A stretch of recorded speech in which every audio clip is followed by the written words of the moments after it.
Okay, good morning. Welcome to all. I think we have attendees from around the world. We have people here from Croatia, from Spain, from Germany, from Ireland, from the United Kingdom, and the US. If there are any other countries represented there that I haven't mentioned, please just enter those in the chat window there. You also have a question and answers button at the bottom of your screen, and you can use that to fire in questions all the way through, and we'll address those at the end. So we're going to start with introductions. First, thank you for being here with us today. I'm Patrick Daly. I'm the founder and managing director of Alba Consulting. We work with clients in manufacturing, distribution, and logistics services all around the world, helping them to formulate business strategies and to implement those strategies, particularly in the supply chain element of the strategy. Based here in Dublin, in Ireland, and as I said, working all over the world, although of course not traveling anywhere at the moment, here at home, as the rest of you are, I guess. I'm just going to hand over to Hamish, my colleague, to do his own introduction. Hamish. Yeah, thanks. So I'm Hamish, originally from the UK, now based in Munich, Germany. And I help position businesses and their executives to become more successful and to accelerate their growth. And I work mainly with technology and biotech companies in Europe, the US, and Japan, and a broad range of, everything from startups through to mid-sized companies through to big conglomerates like Merck, who are based in Darmstadt. And I've been managing project teams and vendors from home since 2006. And Patrick's also been running businesses from home for a very long while as well. Yeah, and that's why we're here. We know that situation is not necessarily the norm for a lot of you, and that's how we came up with the idea for the event. Okay, just a little bit of background then. So Hamish and I met through an international network of boutique consultancies, which we both belong. And that's a network of consultancies and solo consultants that have worked with Alan Weiss of Summit Consulting, based in the US, as mentorees. We've all been mentorees of Alan Weiss. And in addition, Hamish and I are European ambassadors for a spin-off from that community called the Society for the Advancement of Consulting. And in that context, he and I have worked together on a number of events over the last year or so. We had one here in Dublin last June. We had another in Barcelona in September, and we were actually planning another for Berlin this spring, which will now likely go online. So how did this come about? The weekend before last, as the kind of lockdowns and controls were descending across Europe, Hamish produced and circulated a free ebook that some of you will have already received, and those of you who haven't received it will receive it after this event. It's called The CEO's Guide to the Home Working Opportunity. And I thought it was brilliant, very well written. It was packed full of practical tips and tricks. And it focused very much on the advantages and opportunities of working from home, as opposed to the obstacles and challenges. And then, as he and I were chatting last week about things that we can do in this situation that we're in, despite the things that we can't do, those things we can do to make a contribution, to keep things moving for our clients and so on, we came up with a number of can-do ideas, and one of these was this free webinar for all of our contact base. So we have people in here from Hamish's base and from my base. And towards the end of this session today, we'll also share with you some other can-do initiatives that we think are possible, that we're looking to do in the coming weeks, and that perhaps you can look to do in the coming weeks as well. But for now, let's focus on this webinar. So the purpose and objectives for today are, first of all, to share our tips, tricks, and best practices garnered from, as Hamish says, over 10 years. Actually, when we're thinking about it, it's more like 14 years. I think both of us have been doing this since about 2006. And and that experience gained in working from home. We will look to highlight some of the pitfalls that arise from the combination that you get here of freedom on the one hand because you're at home, but also a whole set of temptations and distractions on the other hand because you are at home. And this way of working gives rise to that, and you've got to manage that particular tension. But we also want to very much highlight the positive opportunities and advantages that you can gain through working this way, because he and I, we actually love it. You know, we find this a great way to do business and to work. And I know a lot of you have been catapulted into this. It wasn't something that you necessarily wanted or chose, but you're faced with it now. So after the event, you're going to receive some additional resources. So we're going to provide you with a recording of this event. You'll get a written executive summary of the main points that come up, both what we say and what you say to us. We'll provide you with some links to other third-party tools and resources that we think will be helpful for you. And we'll also speak briefly about some special offers on services both from me and from Hamish. In terms of the agenda for today, we'll be addressing alternately. So Hamish will speak first, and then I will, and then Hamish again, then me. So we're going to deal with 4 aspects of working from home, the ones that we consider most relevant at this time. So there, the first is general principles, which Hamish will take you through briefly in a few minutes. Then I will speak about working from home in a leadership role and some of the differences both between doing that in normal circumstances in your workplace and doing it from home, and also the differences between doing it from home in normal circumstances and in these circumstances, which are actually different. Then we'll switch back to Hamish. He'll talk about organization and productivity, and then we'll come back to me for the final topic, which is managing the food and exercise aspect of working from home. So it's now about 10:07 GMT. So those presentations will take us up to maybe 10:35, 10:40.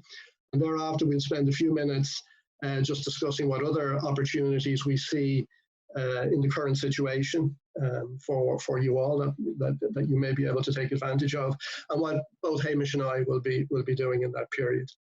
After that, from about 10:45, we'll address your questions and comments that you can write in the Q&A. So if you look at your screen, you move your cursor around. At the bottom, you'll see a Q&A bubble. And if you click on the Q&A bubble, you can put your questions in there, and then we will see them come through, and we'll address those, as many as we can, at the end of the session. And yes, I guess that's the introduction. So over to Hamish, and Hamish is going to talk to you first of all about the general principles of working from home. Yeah, I guess like a mindset that it's something that needs to be tolerated or endured. You need to have and think about how this could actually improve yourself as a manager, your skills, teams, the skills that your team could perhaps develop as a result of this. And also don't forget that having a positive attitude is also scientifically proven to boost your immune system. So it's actually going to help you get less likely to get the bug as well. So that's the first thing I would say. And counterintuitively, isolation is actually the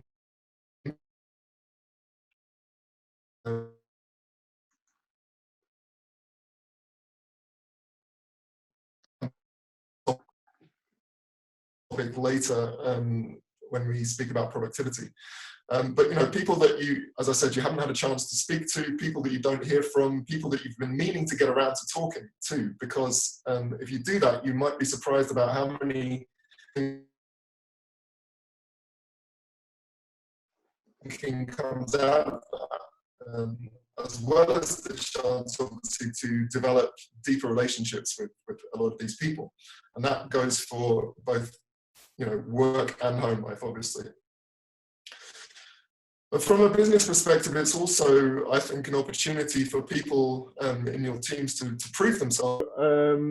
As I was saying, yeah, it's actually a chance to give people some more independence and give them the chance to prove themselves in a lot of ways without that micromanagement that you sometimes get in an office environment. And perhaps even permanently. We don't know how long this situation is going to go on. But I think home working, certainly in Germany, home working isn't actually that common. But I think it's going to become a bigger part of people's lives going forward. And one of the best things I find about home working, and I'll come on to this again in the productivity session later, is that I start earlier, but I also finish earlier.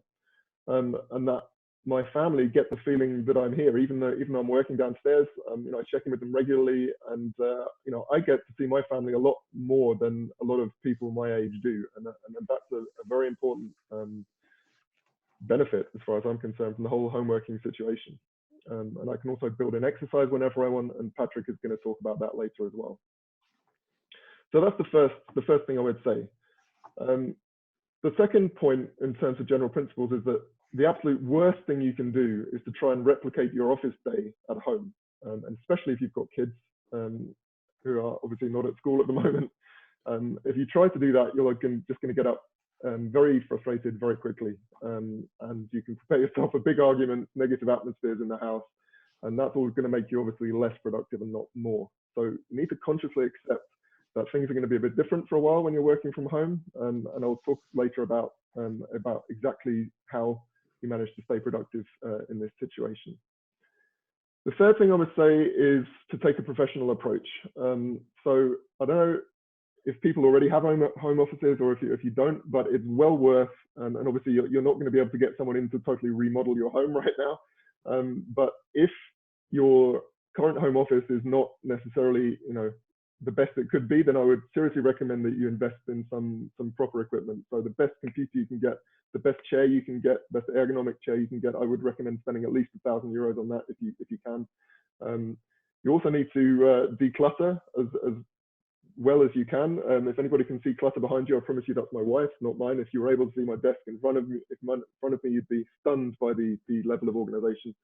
And you also need to get rid of any distractions. So it's fine to have a couple of pictures around, but you don't want to have a guitar sitting in the corner. You don't want to have a TV in the room. You want to be always trying to avoid distraction, not give yourself the opportunity to get distracted. The other thing I would say, which sounds obvious, and you will have heard this from a million different sources, I'm sure, but you need to dress the part. It's very tempting not to, and a couple of hours in the morning before everyone else is up, if you want to get some stuff done in your pajamas, okay, fine. But the rest of the time, you need to be dressed properly, smartly. People will expect you to look the part, expect you to look switched on, not just customers, obviously, but also your own team.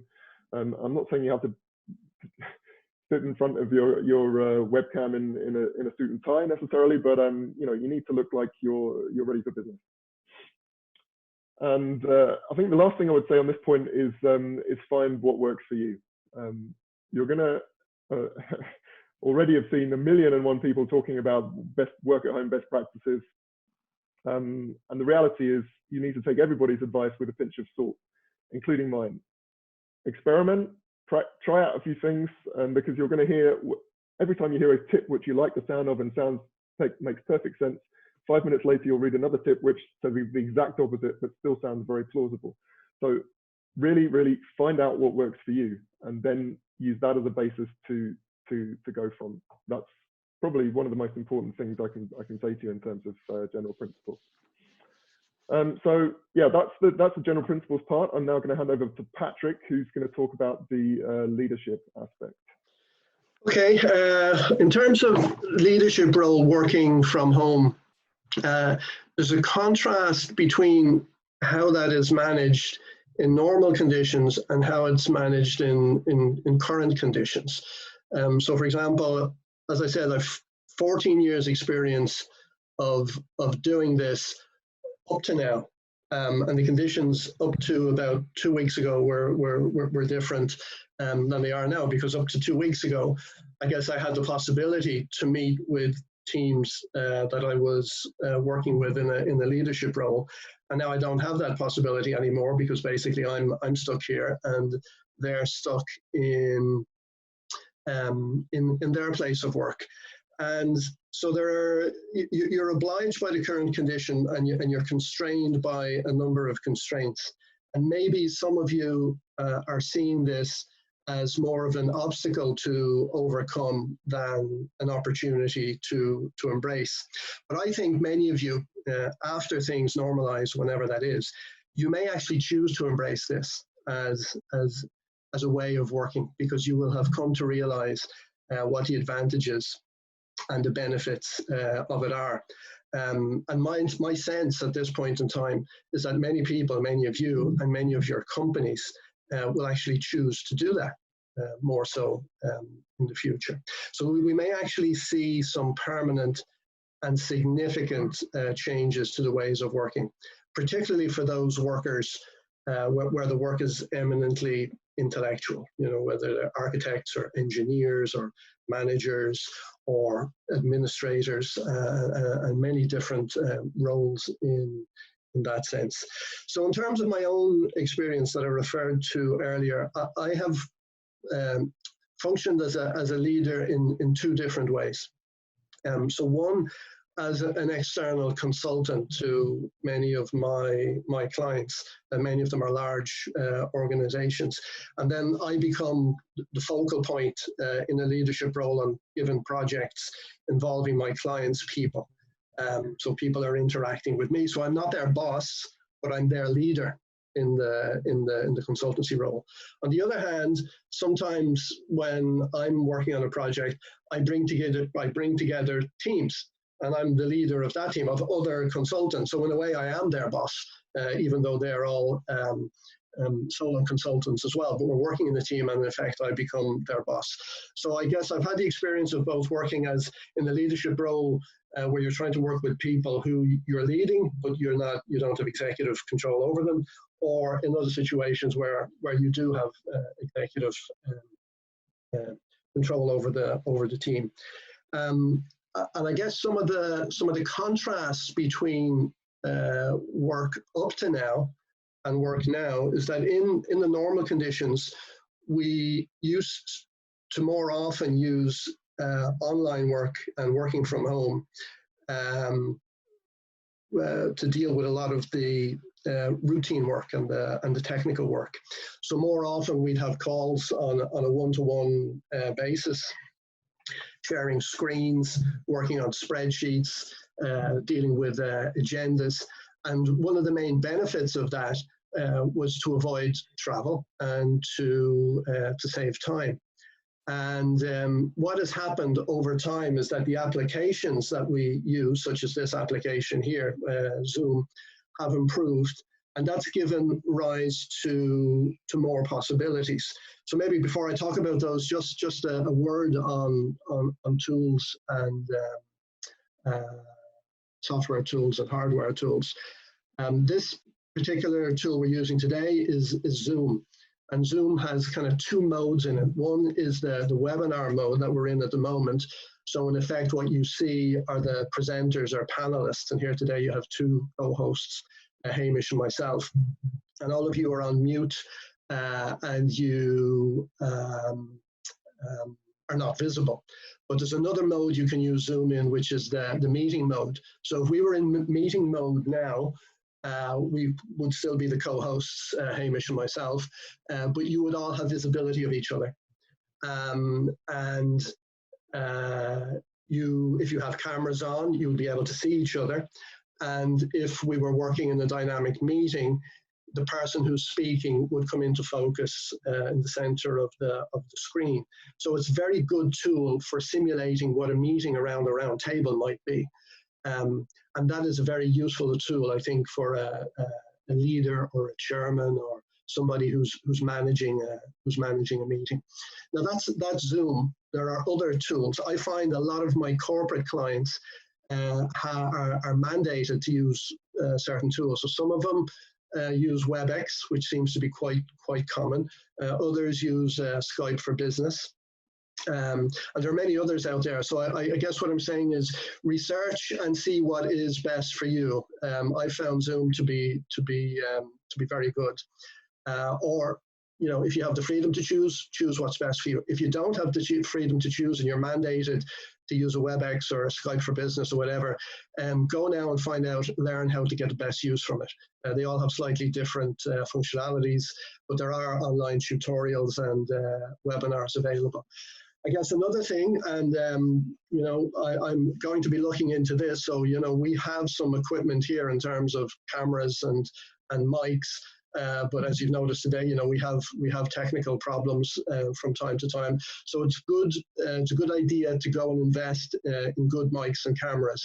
And I guess those of you who are employees of companies, I think it'd be a good idea to make the case that the company should be investing in good equipment, because it's going to make a whole lot of difference in terms of the fluidity and the quality of the work. So as I said, these tools now are becoming better, and if we use good equipment, they're going to get even better. So it feels like, I say it's not 3D, but it's getting to be about 2.5D. You know, it's kind of getting there. So the tools are making more complex and sophisticated work possible. Coaching and mentoring, workshops, and so on can be done here. And in the last 2 weeks, I've become involved in more complex tasks with my clients, where we're having to do things that we would have normally done by meeting offline. So in terms of leadership, a lot of the same principles apply when you're together in your place of work. But a lot of things need more emphasis and they need more effort. And some of those are your ground rules. So you need clear ground rules. Some of those ground rules will be new. And I think there's going to be a push towards more managing by objectives, which is probably what we should have been doing anyway. Because you're not going to be able to manage by time or tasks, as was the case in the past. And I think Hamish has referred to the kind of flexibility that this mode of work offers. So therefore, I think you're going to be looking at a more proactive transfer of responsibility, autonomy, and accountability to your people. You're going to have to accommodate more flexibility because people are under new pressures and distractions, and your communication is going to need to be more concise and clear. So when you come on here to talk to your people, you're going to have thought through in advance clearly what you're going to say, because it doesn't lend itself to some of the more informal aspects of communication that may happen in a corridor or at the side of a meeting or on the way in or on the way out. So communication needs to be more concise, needs to be more clear.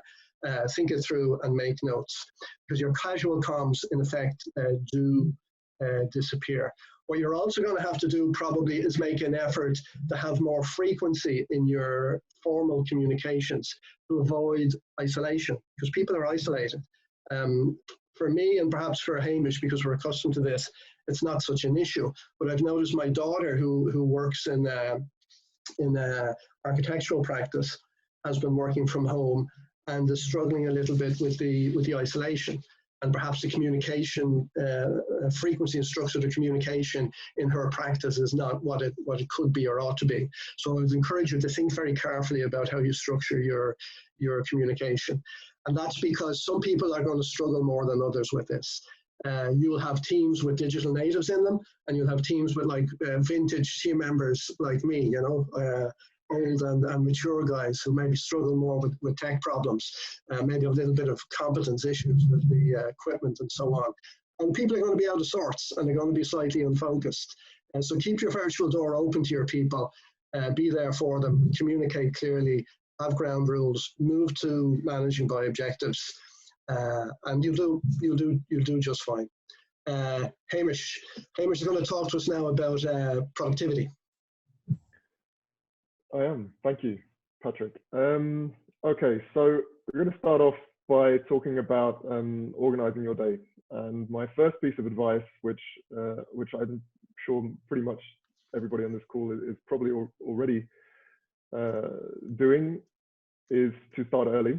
And it may be that you need to take a step more in that direction. So if you are used to getting up at 6 and starting your day at 6, try doing it at 5.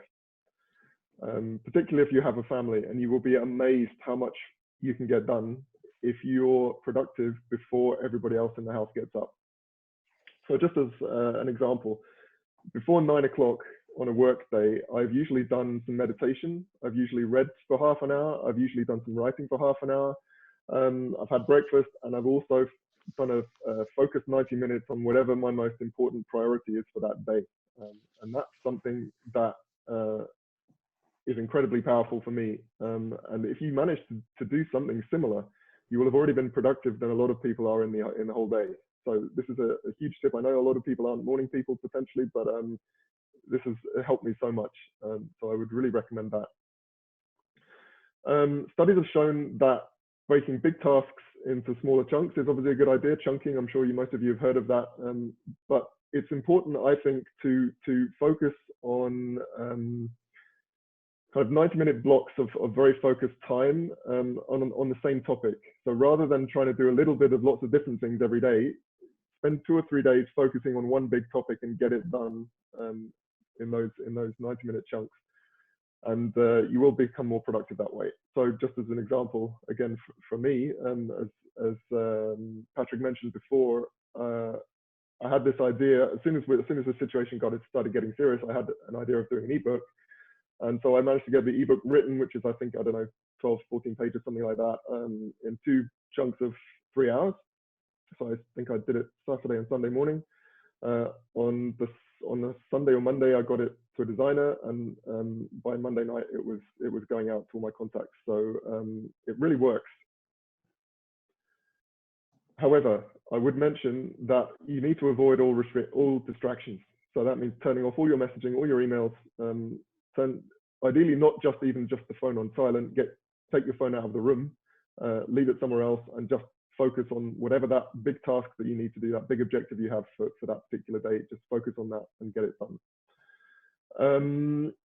And what I also do now that the kids are at home, obviously, is after every 90-minute chunk, I actually go upstairs. I think I mentioned this before, maybe, check in with the family, see everyone's all right, check if everyone's got any problems that need sorting out, kids fighting with one another, whatever, and then go back down again. And just repeat that cycle all day, and it produces a much more positive atmosphere in the household, I've found. And in terms of when you are busy, when you're doing those 90 minutes of focused work, then, and you probably may well have heard this tip before, but it's something that I use, and it really works for me, is to have a kind of traffic light system.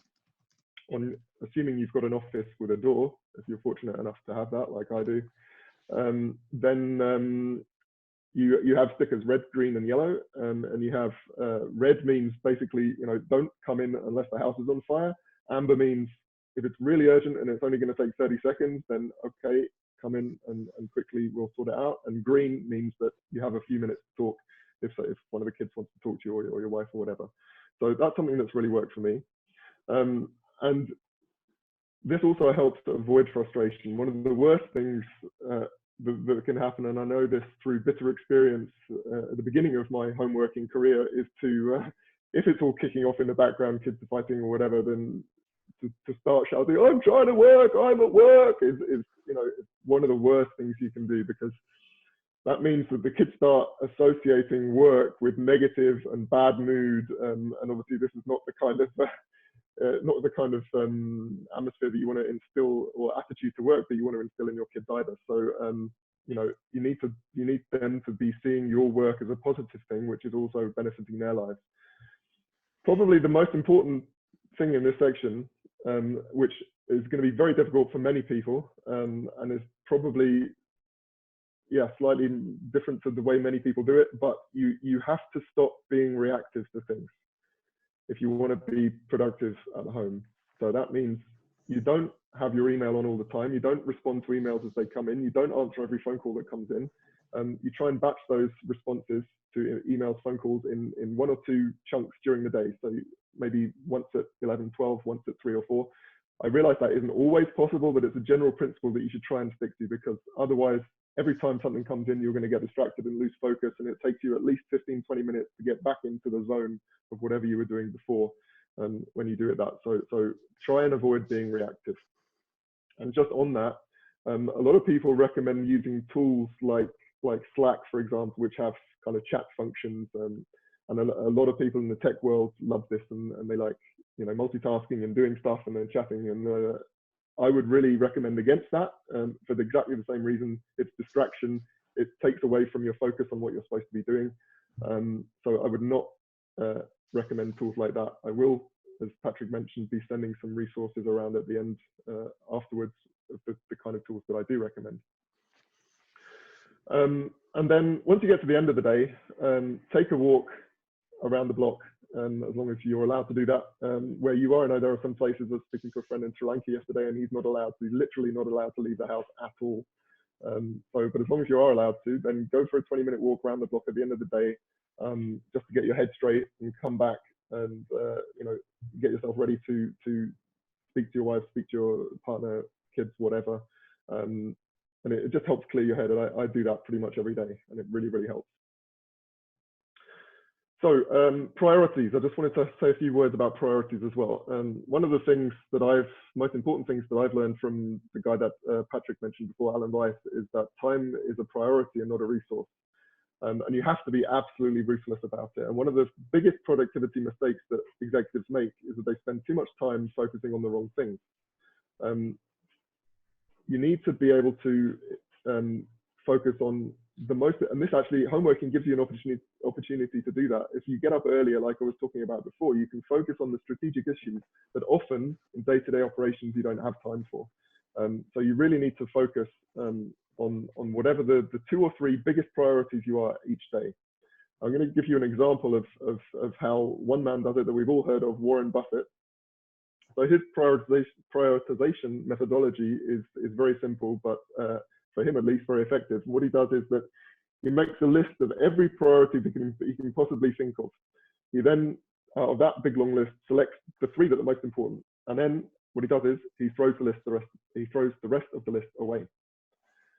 And he just focuses on those top 3 things. And what happens is, and then the next day he does the same thing. And the point is, if it doesn't come back on the list, then you know that it wasn't that important anyway. So the things that are really important will still be on your head, and they will get onto the list the next day. But if they're not, they won't. And it's very simple, very powerful, a bit radical, I know, but it's a very important point to really focus on a small number of priorities each day, because you're not going to be able to get through 10 things when you're working at home, especially if you've got a family. Meetings, quick word on meetings. So I think as far as meetings are concerned, it's not necessarily that you have to do them completely differently. It simply makes most of what you've already learned probably about managing meetings and setting meetings even more important. Generally speaking, I think you should be aiming, as Patrick I think also mentioned, more frequent but shorter, very, very focused, shorter meetings, not 3-hour marathons. I was speaking to a client yesterday from America, and she said that she had been sat at her home office desk from 10 until 6 without a break. This is complete and utter insanity. You shouldn't be doing that. You shouldn't be making your team do that either. It's really a fast route to getting sick mentally, getting sick physically, and I don't think any of us need any more of that type of stuff at the moment. So do not organize things so that everybody is having back-to-back meetings the whole time. You will burn out quicker than you realize. So I would really recommend against that. So in terms of meetings themselves, I know a lot of you will probably consider yourselves experts at meetings, so bear with me on this, but I just wanted to go through a few of the basics just to make sure, you know, if anybody isn't sure about how to do it, then this is what I recommend that my clients do. So the first thing is we need to have a purpose, clear purpose to the meeting. And you have to make sure that people are on time. You have to be ruthless about this. And a lot of the ways that I structure meetings with my clients, I learned from a guy called Darren Hardy, and he's extremely ruthless about this. When people are late, he makes people do push-ups, he makes them video it, and it gets posted then internally within the company. I realized that now this is a bit over the top, it may not work for everybody, but believe he says at least, when someone has done that once, they're never late for a meeting again. So especially when everyone's at home and time is even more important than it usually is, you have to be super focused, you have to make sure people are on time, and you have to be ruthless about that, yeah. Make sure that nobody has got their phone on them. You shouldn't be seeing people glancing down at their phones while you're talking to them. And I would recommend that you make sure people's videos are on while you're doing these calls, as long as, you know, bandwidth allowing. So complete focus, and that means that you will actually get much more done in a 30-minute slot than you might believe was possible. And also, not everybody has to be there for the whole meeting, right? So if it is an hour meeting and there are certain people who just need to talk or be there for a certain point, just invite them for that 15 minutes and then let them go again. You don't not everybody has to be in every meeting, right? So just be very structured about that. Who needs to be in the meeting when, and let people come and go as appropriate. In terms of the meeting itself, obviously the key things you need to have someone who's keeping time. And so once you've gone through the agenda points, make sure that people are not running over and getting off track. If that starts happening, tell them, okay, now you need to take that offline. We need to move on to the next point. You just, as I said, it's all about meeting basics, but being extra ruthless about it. What I would say though is also allow people to debate strongly. So if everybody's just sitting there and nodding and agreeing with you, then this is probably a sign that there's something wrong. Everybody should feel free to give their opinion and be as forceful as they want about it. It's not about attacking specific people. It's about really investigating whatever idea is being discussed and making sure that all sides are being considered. But focusing on the idea and not on the people that are, you know, we don't want people getting insulted because this kind of thing is even worse if you can't be physically within a meeting and deal with it afterwards face to face. Then the remote aspect of that is even more damaging. So, but you know, let people discuss as long as they keep to the time allowed for whatever particular point it is. And after that, it's really just all about consistency as far as the meetings are concerned. Just generally then to finish up, this isn't easy, right? Being productive. And you're going to have days, you're going to have hours within days, you're going to have entire days where it's not going to go to plan. And what I would say about that is don't let one bad mile ruin the marathon, okay? Try and stay focused, try and stay positive. When something goes wrong, when you have I had a coffee disaster in my office yesterday, which 10 years ago probably would have put me right off for an hour. Now I just forget about it and move on. So stay focused, stay positive the entire time. And final point, try and inject some fun into the whole process. Everybody's feeling a bit stressed out. Everybody's feeling a bit nervous about what's going to happen.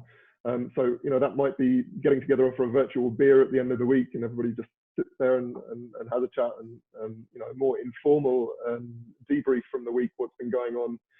Some kind of fun activity at the end of the week, end of the month, whatever, will really help to keep spirits up, I think. And I certainly do that with a lot of my colleagues, and it really helps. And I've been doing that for years, not just in the current situation, but for people who aren't used to it, as Patrick was saying earlier, anything that you can help to keep people motivated, keep people's spirits up, has got to be good. So with that, I'm going to hand over to Patrick, and he's going to spend a few minutes now talking about the health and exercise aspect of things. Okay, quite briefly. So I think the food and exercise element is hugely important, and it was already, and more so now than before, because I guess the issue is, as we're here at home, we have a lot of freedom and discretion on the one hand, and therefore we need to exercise control and responsibility on the other. Because what I've noticed, and I noticed before this special situation that we're in, there were days or sequences of days where I would be working from home for the whole day and several days, one after the other. And I noticed that my activity levels, so I happen to wear a Fitbit. You don't need to wear the Fitbit to know. I noticed that my activity levels when I work from home are different from when I was traveling to the office. You go to the office, you get in the car and you walk from the car park into the building, and you walk around the building, you go for lunch and so on. Whereas in the house, all your distances are shorter. You tend to be sitting down for longer periods of time. And the difference is quite marked. And if you're not conscious of that, and if you don't take control of that situation and you're not purposeful in about programming your exercise, you could get into trouble, because you're going to need to be in good form. And a lot of people, and I'm one of them, to be in good form, I need to move, and I need to breathe, and I need to be active. And I think most people are like that. So we need to be more purposeful about what we do in that respect. I'm not talking about now, doing hard workouts. What I'm talking about even is standing up frequently. Don't sit down for more than maybe 45 minutes or an hour. In fact, I guess our mentor, Alan Weiss, suggests if you're working on something, chunk it into chunks of no more than 45 minutes, and perhaps change tack every 45 minutes. So each time you change tack, you can do a little bit of exercise. And that may be simply standing up and moving around a bit, going up and down the stairs, go and get a drink of water, and so on. Adding on to that, I think getting out in the fresh air is a wonderful thing to do. Depending on where you are in the world right now and what the restrictions are, whether you have a garden or a balcony, get out there. If you're going to have your lunch, step out into the garden, step out onto the balcony, breathe the fresh air. If you're allowed to, go out and walk. I like to do it early in the morning before things get going. Some people prefer to do it in the evening, or you can do it at lunchtime, depending on what the regulations are where you live. The danger, I guess, as well of being at home is that the kitchen is there and the fridge is there. So it's very easy to begin to graze through the day. And then that contributes as well to not feeling in great form, overeating, putting on weight, and so on. So it's important to be conscious of those things, and maybe to make a plan. So say I'm going to get up in the morning and I'm going to do my exercise, I'm going to do my planning, and I'm going to do my meetings, and so on. And I guess one of the great things we have is that most of us who now don't have to commute, we have somewhere between 15 minutes and an hour, or maybe more, depending on what our commute is, at each end of the day. And we can use that, or at least I use it when I don't have to travel, to get in exercise of some form or another. So I think, to summarize then, small amounts make a big difference. You can situate your workspace somewhere that forces you to move. So for example, where I am here, I'm upstairs. So if I need anything to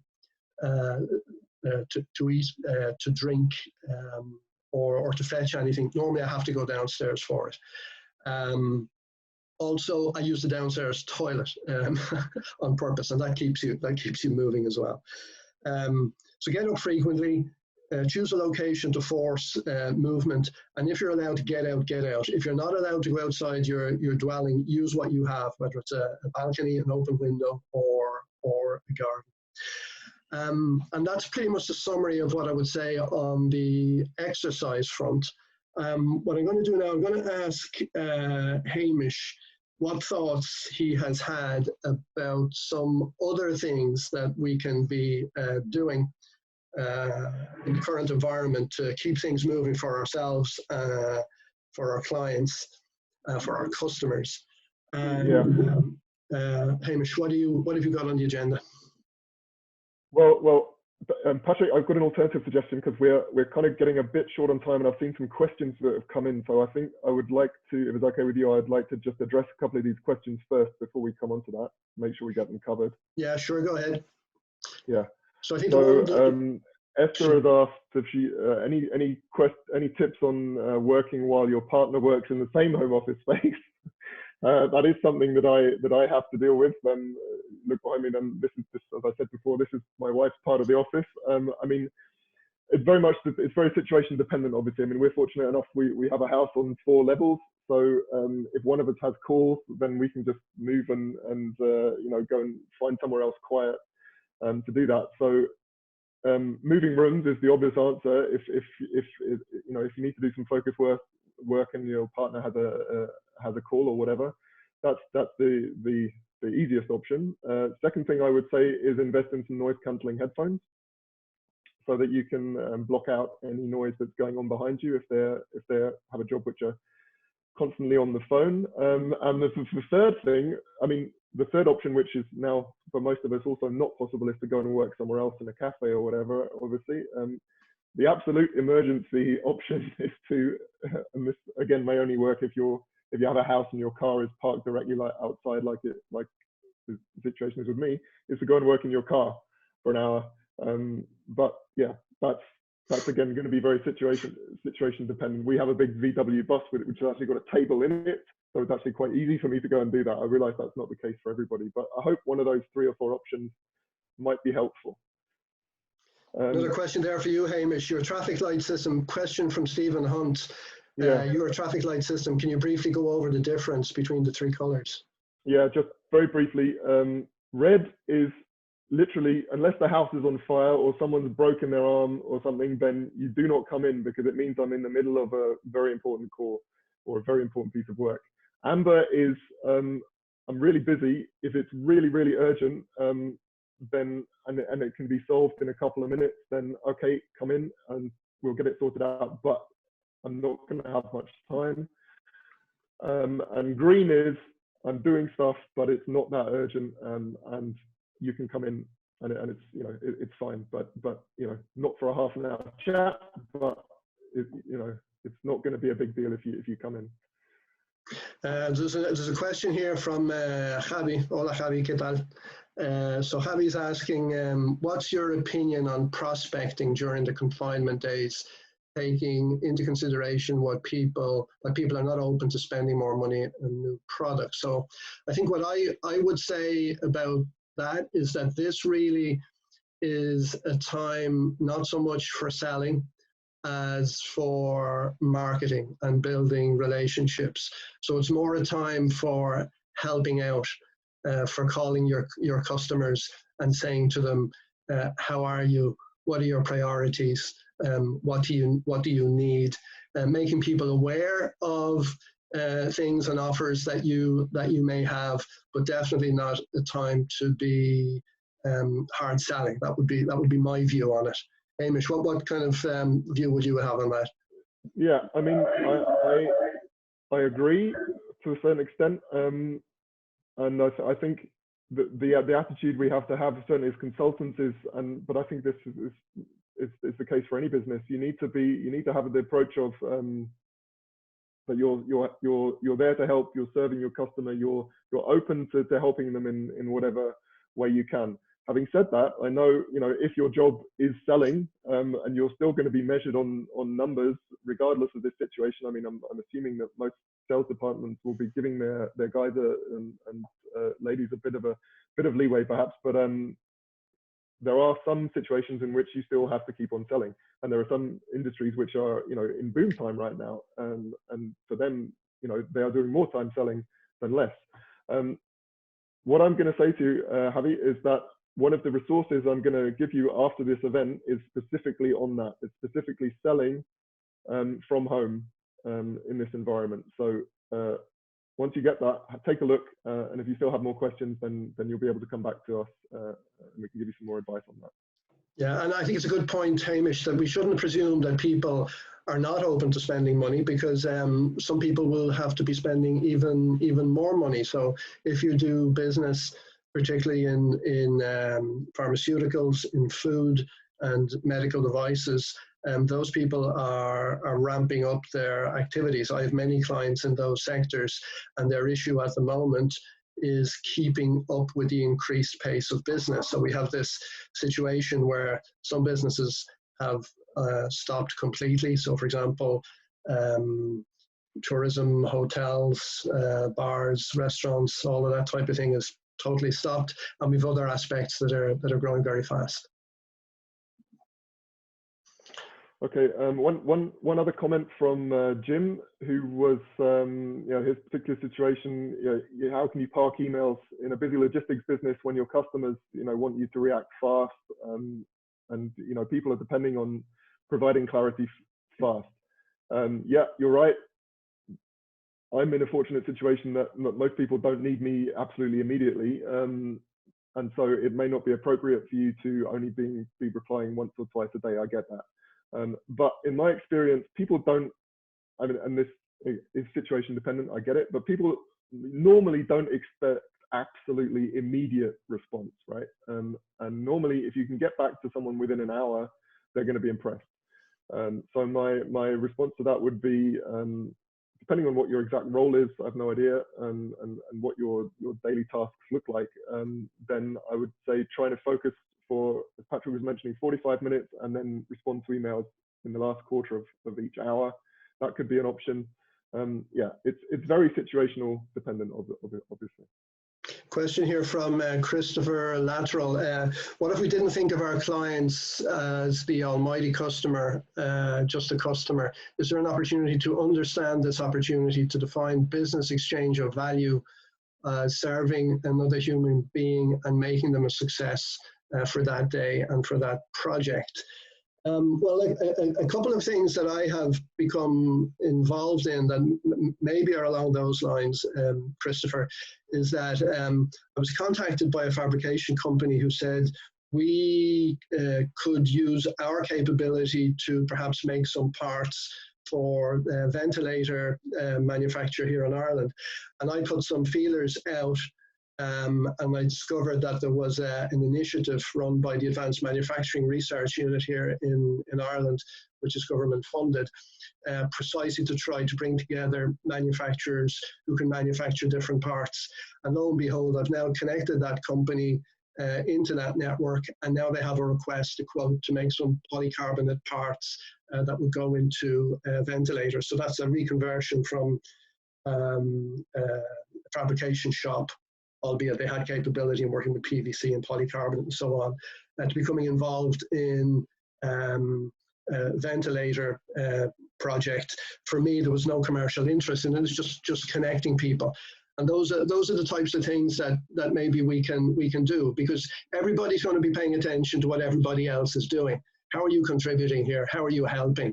How did you behave when the chips were down? So I think, Christopher, there's huge opportunity to do that, to serve your customers in different ways, even if it's not in a purely interested commercial way.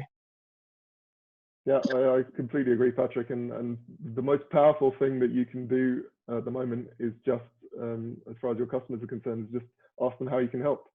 Maybe there is no way you can help, but if you ask, then you might be surprised what they tell you, and might inspire new ways of being able to help customers, not just now, but also in the future. Yeah, and I would, yeah, if you're able to, then yeah, put the commercial interests on the back seat, at least partly, and just try and be as helpful as you possibly can, because the longer this goes on, the more problems are going to arise for a greater number of people, and the more helpful we can be, the better, as far as I'm concerned. Hamish, question here from Ailish Gilmore. Hi, Ailish. She has a question on priorities. By throwing out the list after you select the top 3, I would be fearful that I would not remember it the next day. How do we make sure not to drop the ball on something that could be a priority? Well, as I mentioned, the principle behind this is that if you don't remember it the next day, then it wasn't important, and it wasn't important enough.